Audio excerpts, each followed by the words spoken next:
Hey friends, it's Katie from Katie's Corner Travel Time, and today I'm showing you exactly how I'm planning a 15,000-mile road trip in a camper van with a dog across 2 countries for 4 months. And no, I'm not using one magical app. I wish. The truth is, I am using a system, a very Katie style system, a system that involves a Word document. Technically, it's a Google Doc, but it is the size of a small novel, a multi tab spreadsheet, a physical book, several apps and websites, and two AI assistants who have basically become my coworkers. Let's start with the Word doc. This is actually the Google document, so it's a shared file. I love it because I can access it anywhere.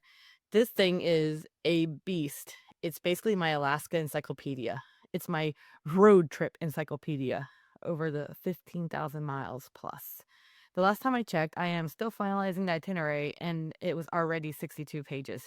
Wait, don't click away, y'all. I promise, I swear you don't have to do this much detail. I'm simply sharing what I have been working on and how Katie-esque the planning of this trip is for us.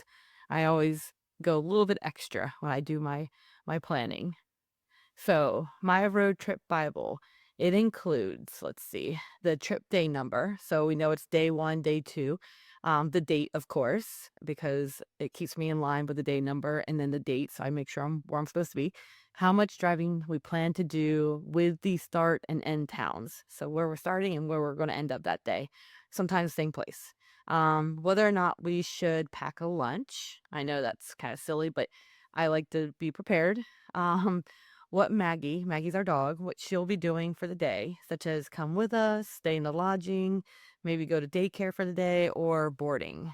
Um, let's see what else. Whether or not we are planning sunrise activities, and that's because I hate mornings. So I need to have this clearly outlined so I can mentally prepare.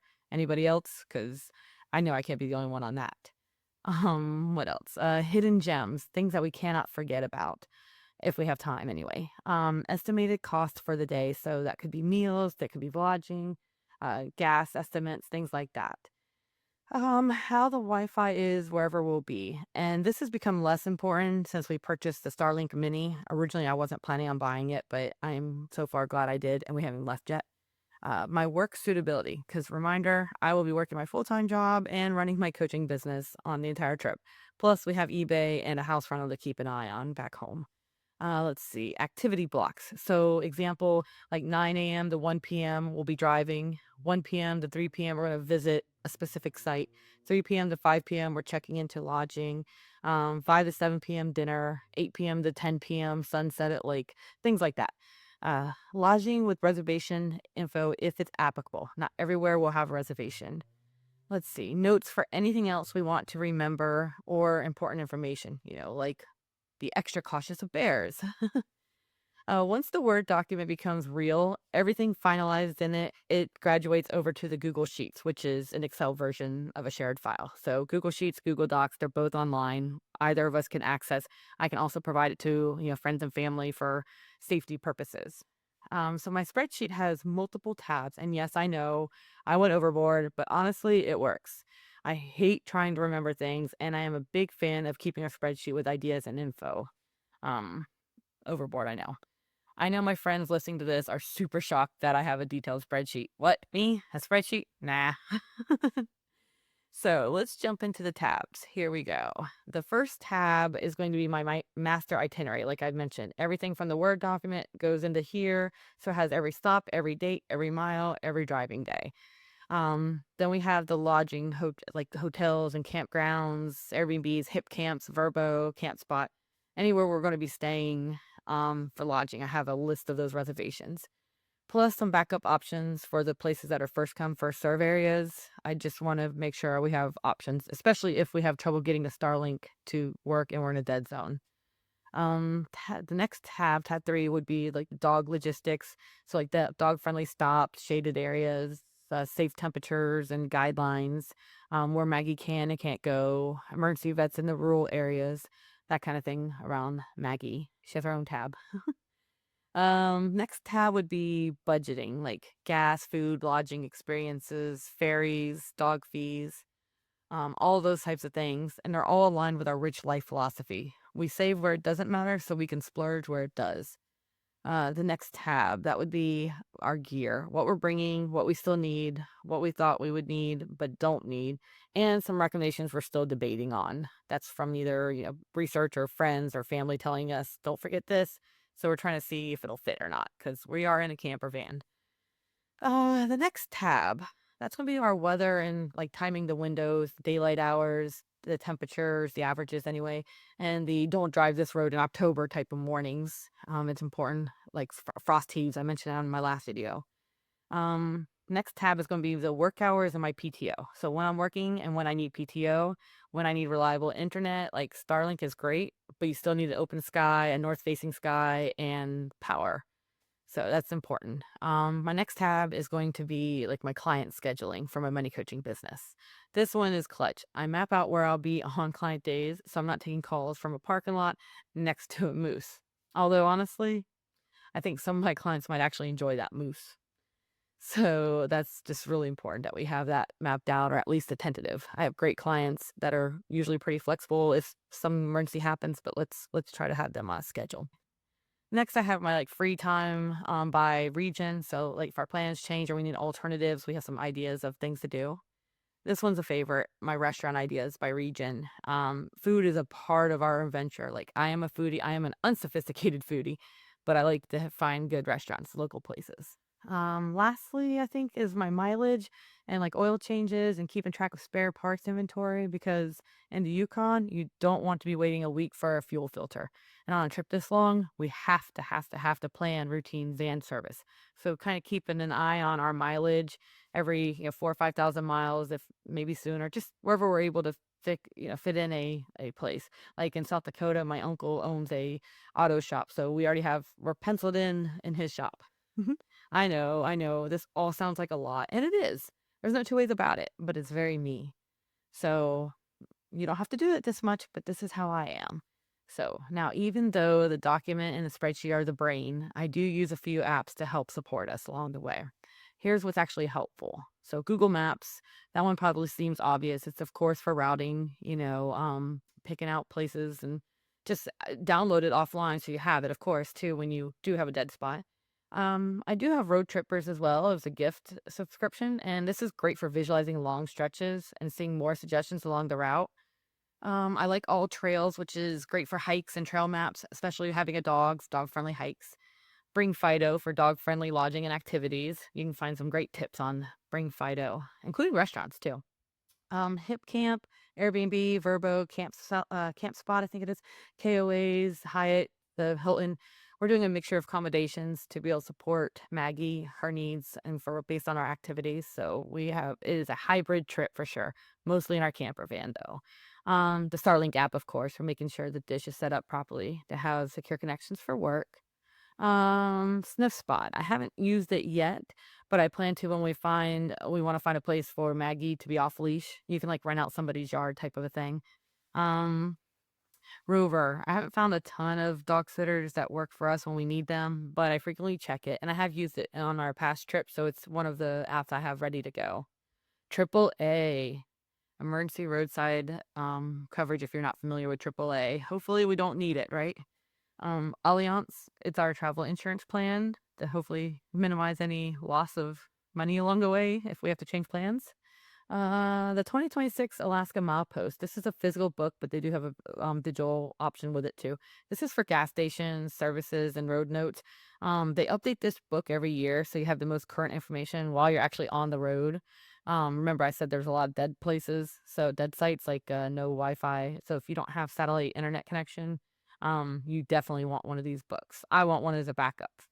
TripIt, that's a great tool. I haven't used it on this trip yet very much. I have in the past, and it's pretty easy to use because you just can forward reservations to their email address and it will automatically upload the reservation for you.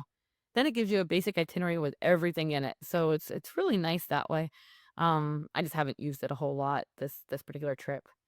Oh, my favorite, Atlas Obscura. It is one of my favorite websites and apps to use to find like the obscure oddity type things along our trip. I will absolutely change a route if there's something cool to be seen. that is not like necessarily touristy. Sometimes it is, but it's just stuff that you don't really think about or is going to be in a major tourist book. I love that website. So AO vibes are absolutely for me. And yes, I do use Copilot and Gemini AI constantly. They've helped me research rules, compare routes, find emergency vets, estimate gas and other In October. costs like lodging and things like that, and find lodging. They've helped me suggest some gear ideas and really just talk through logistics when my brain is like fried. Actually, on more than one occasion, Copilot has reminded me that I should take breaks from time to time because I could be getting tired. Copilot's telling me I need to take breaks. That's probably a good sign that I should, right? Here's the most uh things that people forget about. Like maybe not even forgot about, just didn't think about. I didn't start with the route. I started with people. We knew Alaska was the furthest point, but how we got there isn't as straightforward as it you would think it would be. Like I made a list of friends, family people that I wanted to see. Then I added anchor dates. Like my grandfather's birthday in September. So he'll be turning 95. 95. Amazing. Anyhow, which honestly, seeing him was probably the catalyst for this whole trip. We're like driving from Florida to South Dakota. So why not keep going? There's a lot we want to see that we just haven't made the time for. So I think I can blame him for this whole trip. Love you, Papa. So by starting with the people that we wanted to see, that's how we ended up like with Pennsylvania and New York in the mix. Wyoming, which is close to South Dakota, of course. Um, I actually have a client in Alaska that I'm hoping to have lunch with while we're out there. So I mapped out everyone we wanted to see, and then the route built itself around those connections. So while we knew we wanted to get to one place, we kind of were doing a little bit of zigzags here and there to visit people. And I'm also still waiting on the NFL season to be released, hopefully next week, to see if I can catch a Broncos home game in Denver before or after visiting my brother in Wyoming. He's not too far from Denver, so I'm hoping that we can catch a game if they're home. All right, so here's the workflow. I lay everything out in a Word document. Then I organize it into the spreadsheet, which Gemini is great for working in the Google Sheets and Google Docs, like actually in it. So then I map everything in Google Maps and on Road Trippers and kind of check out, make sure everything looks like it makes sense. I check the lodging in all the apps. I confirm details in the mileposts to my itinerary. I sanity check everything with Copilot and Gemini again, and then I adjust and I adjust and I adjust again. And then I do another adjustment. I do want to note, because we are traveling with our doggo, Maggie, planning is more important than ever to keep her safe. And let's be honest, I always plan extensively. I can't lie. So I put so much time into the daily itinerary because I want to make sure we have adequate time to appreciate the places we are visiting. I don't want to wing it. I don't want to miss things. And I don't want to have FOMO going on. Like, that's the worst, right? Of course, there's never time to do all the things, but it helps make sure we see and do the things that are important to us, that we're at least aware of going into it. So this trip will have a lot of boondocking because we will only be passing through for a night on our way from point to point at times. So those nights, we aren't making reservations anywhere. I have a lot of those nights, and I feel a little something about that, but I don't want to lock it down that much. So I also want to point out though that because I planned this much, people think I'm inflexible. That's not the case. I am pretty flexible. If a local tells us we must do something or see something, as long as we don't already have something like we can't get out of, like a tour that we can't get out of, I am all about pivoting. Pivot. I know my friends and family think I'm a little crazy most of the time. Anyone else crazy with me? I know I can't be the only planner like me. So if this sounds like you, let me know in the comments so that I know I am not alone here, because I feel alone most of the time. No, my husband's amazing. He talks through things with me and all that. So I'm not saying that, but like as far as my detailed planning and my spreadsheets, and I get lost in them for sure. The next video, I'll be continuing on with more of our planning process. So if there's anything you would like to know, please ask me. I can let you know what we're doing, or maybe it's something I haven't thought of. And because I'd love to hear any advice you have from experience, or if you think we might be forgetting something. I'd rather know all the things I possibly can before going into it, right? Thanks for being here, guys. And I'm glad that you're here to see what we're up to in Katie's Corner. And let's keep planning this wild adventure together. To see what's next, please hit like and subscribe. To help me keep making content, please share this channel. Till next time, happy travels.